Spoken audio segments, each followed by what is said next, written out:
आज हम बात करेंगे हल्दी घाटी युद्ध में अपना सर्वोच्च बलिदान देने वाले एक योद्धा जिनका नाम था शालिवाहन तंवर। इनके बारे में बात करेंगे। मेरी काव्य कृति या रचना जो है 18 जून 1576 में मैंने इसका वर्णन किया है और इस कविता के माध्यम से मैंने उनकी वीरता को रखने का प्रयास किया है। दरअसल शालिवाहन तंवर जो थे ये राजा राम साहब तंवर के पुत्र थे। राजा राम साहब तंवर ग्वालियर के राजा, साथ ही साथ शालिवाहन तंवर महाराणा प्रताप के बहनोई भी थे। इनकी आयु बहुत कम थी। इनकी आयु के बारे में तो कुछ विशेष मुझे अभी तक पुस्तकों में मिला नहीं है, पर ये अत्यंत कम आयु के व्यक्ति थे। आइए देखते हैं इनके वीरता के बारे में जो मैंने अपनी पुस्तक में लिखा है, अपने जो है रचना में लिखा है। हल्दी घाटी के प्रांगण में युवान एक मतवाला है, जिस ओर घूमता है किशोर उस ओर काल की ज्वाला है। तंवरों का वह कुल दीपक है, अभिमन्यु कीर्ति का अनुगामी, संगर में रुद्र बना फिरता यह आज मृत्यु का है कामी। इस तरह कुछ खेल करता वह बढ़ा।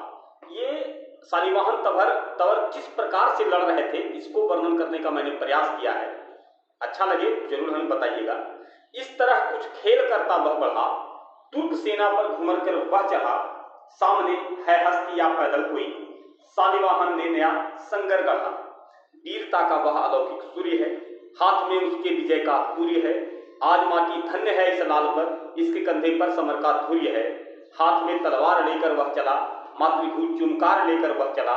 आंधियों में वह दमकता वज्र सा, हाथ में अंगार लेकर वह चला। खींच कर तलवार मारी एक को, झूम कर गर्दन उतारी एक को। एक नरगज को कमर से फाड़ कर फूंक दी मुख में कटारी एक को। मच गया संगर में हाहाकार है, रुद्र है या यह कोई अवतार है। मानसिक विक्षुब्ध होकर सोचता इसके जीते जीत भी तो हार है, इसके जीते जीत भी तो हार है।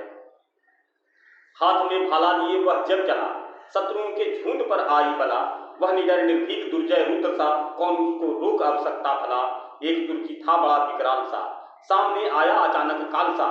साथ थे 10 और सज्जित शस्त्र से, सज गए उसको पकड़ने जाल सा। किंतु उसने भाले का संधान कर, 3 की जंघा कतर दी तान कर। 2 की पेशानी पटक कर चीर दी, देख सब भागे मरण अनुमान कर। मान सिंह ने कर दिया संकेत है, घेर लो इसको यही अनिकेत है। अश्वदल दौड़ा उसे फिर घेरने, किंतु वह तो चक्रधर साकेत है।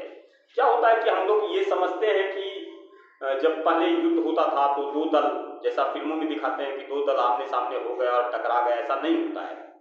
हकीकत में जत्थे जत्थे बने हुए होते हैं। एक यूनिट होती है जिसके जिसमें 10, 12, 20, 50, 100 सैनिक तक के हो सकते हैं संख्या में। तो वो यूनिट से यूनिट की लड़ाई होती है, जैसा कि रियल फाइटिंग होता है। ये नहीं होता कि दोनों तरफ आमने सामने हो गए, 5000 सैनिक इधर 10,000 सैनिक इधर और दोनों लड़ गए, ऐसा नहीं होता है।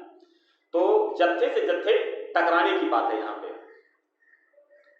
आगे क्या है कि दौड़ कर निकला भयानक व्यूह से, फिर भिड़ा मुड़कर अचानक व्यूह से। हाथ मलते उस युवा पर सोचते कैसे निपटे इस नए प्रत्युह से। तो किसी को समझ नहीं आ रहा था कि इस व्यक्ति से कैसे निपटा जाए। कभी इस ओर से दौड़ा, कभी उस ओर से दौड़ा, मतलब कभी झुंड के ऊपर अचानक से हमला कर देते और कभी पीछे हट करके लगता कि वो हट रहे हैं और फिर मुड़ करके पीछे से हमला कर देते। तो ये चीजें उनकी समझ में नहीं आ रही थी कि अब इससे कैसे निकले। तो मान सिंह ने यह कह दिया कि अगर इसको पकड़ लिए तो समझिए हम लोग आधी जंग जीत गए। मान सिंह ने कर दिया संकेत है, घेर लो इसको यही अनिकेत है। अश्वदल दौड़ा उसे फिर घेरने, किंतु वह तो चक्रधर साकेत है। दौड़कर निकला भयानक व्यूह से, फिर भिड़ा मुड़कर अचानक व्यूह से। हाथ मलते उस युवा पर सोचते कैसे निपटे इस नए प्रत्युह से। ये मेरी कविता की कुछ पंक्तियां हैं जो मैंने शालिवाहन तंवर के लिए लिखी है और मुझे उम्मीद है कि आपको पसंद आई।